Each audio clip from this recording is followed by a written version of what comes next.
Fertiliser will work as a tablet. जैसे tablets हमारे small amount में हम लेते हैं और बहुत ज्यादा असर करती हैं, सिमिलरली फर्टिलाइजर्स जो है, यूरिया जो है, आप स्मॉल अमाउंट में स्प्रिंकल कर दो अपने फील्ड के अंदर, इट विल वर्क क्विक, बहुत क्विकली ये वर्क करेगा। and maximum amount of nutrients will gain by your soil as well as by the plants. So in this case there are some advantages and disadvantages of these two, manure and fertilizers। दोनों की advantages हैं, दोनों की disadvantages हैं। Let us discuss them। manure की advantage ये है कि it is an organic compound that is a safe, fine, and fertilizer is an inorganic compound। अगर हम उसको, उसके कुछ साइड इफेक्ट्स होते हैं, राइट। सॉल्ट बनाना स्टार्ट कर देता है, धीरे धीरे वो क्या कर देगा, आपके सॉइल को इनफर्टाइल कर सकता है अगर आप उसको लार्ज अमाउंट में अगर आप यूज करोगे तो। मेन्योर जो है वो उसकी स्मेल आती है, राइट, जो आसपास का एरिया है जबरदस्त उसके अंदर स्मेल आएगी। सो यहाँ पर हम मेन्योर को सेलेक्ट नहीं करते हैं।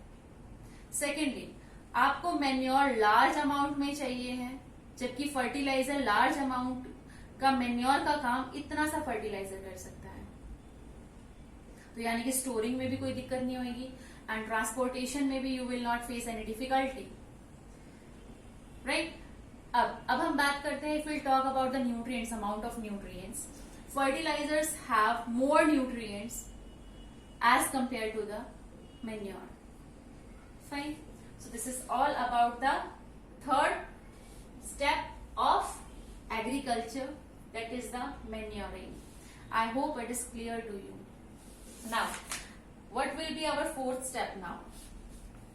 First step हमने soil को prepare कर लिया है, right। Second step we have done the sowing of the seeds, हमने sowing भी कर ली है। Third we have done the manuring और fertilizers, हमने nutrients भी add कर दिए हैं soil के अंदर। Now this is the time for watering the plants। Listen, हम यहाँ पर एक वर्ड यूज करेंगे इरिगेशन रादर देन वाटरिंग। क्यों?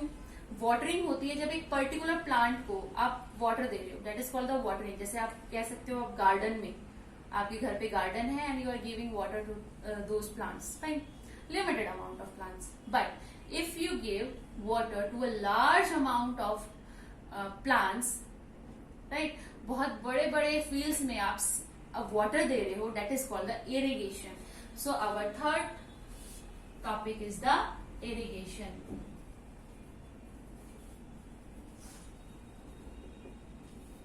irrigation, अब हम वाटर में क्या, अब हम प्लांट्स को जो है we will give the water to them, and if we give water to a large amount of crops then that is called the irrigation।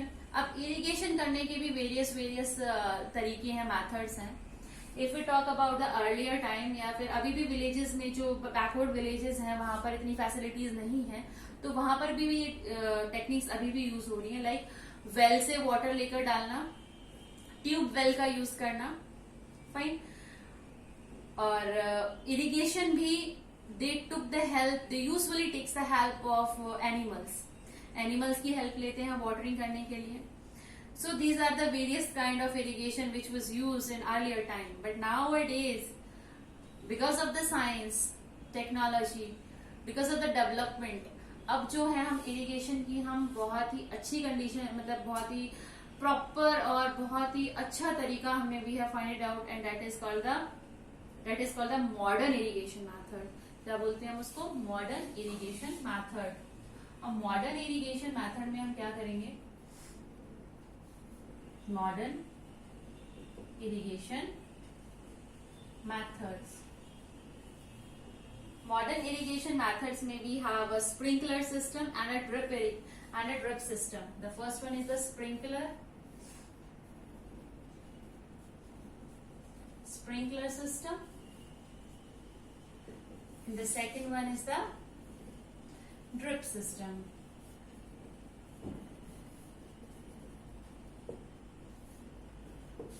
In sprinkler system we have this kind of field is there, okay, and fine। अब हमने जो motor है यहाँ पर, motor is there, उससे जो water है वो यहाँ पर पंप अप होके पास हो रहा है, यहाँ पर हमने जो है वो फिटिंग कर दी है पाइप्स की, ओके। और यहाँ से we have taken some nozzles, हमने क्या ले लिए, कुछ नोजल्स यानी कि कुछ ओपनिंग ले ली है, पाइप्स के बीच में ओपनिंग ले ली है। अब जैसे ही हम यहाँ पे स्विच ऑन करते हैं, हम ऑन करते हैं, इलेक्ट्रिसिटी रन की वजह से वाटर पंप अप हो जाएगा वहां पर और पास ऑन हो जाएगा, और यहां से वाटर इस फॉर्म में निकलेगा, जैसे शावर निकलता है ना, फाउंटेन, इस फॉर्म में निकलेगा। It's have its advantages, इसकी एडवांटेजेस हैं, that's why we have used it. So what are its advantages? इसके जो एडवांटेजेस हैं, it is like this कि भाई इसमें जो वेस्टेज है वाटर की बहुत ही ज्यादा कम होगी, जो वाटर की वेस्टेज है वो बहुत ही कम होगी। हम लेस वाटर को हम यूज करके अपने कंप्लीट फील्ड को जो है इरिगेट कर सकते हैं। Fine, so this is called the sprinkler system.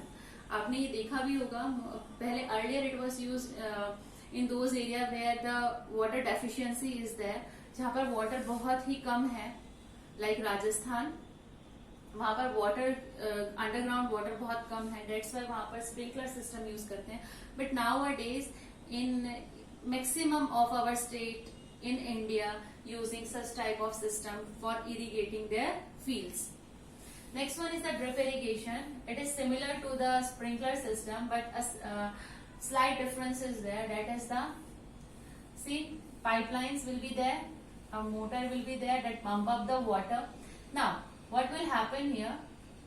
Maximum nozzles are there, but they are, वो water जो है बाहर की तरफ ना निकाल के सिर्फ और सिर्फ जो प्लांट्स हैं आपके, see, if such plants are there, this kind of plants are there and roots are there, वो सीधा क्या करेंगे, सिर्फ और सिर्फ रूट्स में वाटर देंगे, रूट्स में। सी कितना वाटर सेव हो रहा है और कितना वाइज तरीका है ये, कितना अच्छा तरीका है कि लाइक वाटर, हमें पता है प्लांट को वाटर सिर्फ रूट्स में चाहिए, right. So why to waste the water, उसके अपर पार्ट में वाटर देके हम क्यों वेस्ट कर रहे हैं? We can use this drip system, जिसकी वजह से directly water will be given to their roots, सिर्फ और सिर्फ रूट्स को वाटर दे रहे हैं, दैट्स इट। अपर सरफेस में कोई पानी नजर नहीं आएगा आपको, only and only roots will absorb the water. So this today we have done 4 steps. The first one is the preparation of the soil, the second one is the sowing, the third one is the manuring, and the fourth one is the irrigation. So we have discussed 4 steps over here. Rest of the steps we will do in the next video. Till then, take care of yourself. Thank you so much.